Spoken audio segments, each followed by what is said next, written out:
We're here with Dr. Grant at Women's Health Haven OB/GYN, and Dr. Grant has graciously agreed to answer some of the more common questions she gets. And before we get into that, Doctor, I have a question. Yes. You have an all-women's staff, and you're a women's healthcare facility. Tell me how that's an added benefit to the patients that you see. It's a great asset. I mean, we can relate to a lot of our patients' concerns. For example, we have a patient who's going through hypertension diagnosis and treatment, and they're afraid of taking their medication. They're afraid of being addicted to their hypertensive medication. One of my staff members has hypertension, and she also was afraid of taking her medication. She stopped taking it, and she ended up with a mini stroke.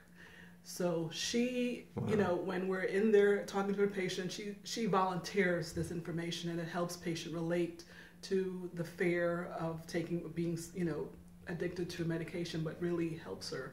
She then is able to tell them, you know, you need this medication. It helps you. It helps prevent the complications of untreated hypertension.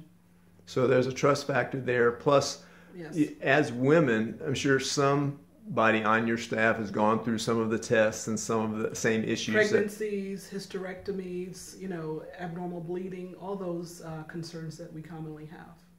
That's great. And that makes a difference in diagnosing and treatment then. It does. It really does. Well, that's great. Well, thanks for sharing that with us, Doctor. You're welcome.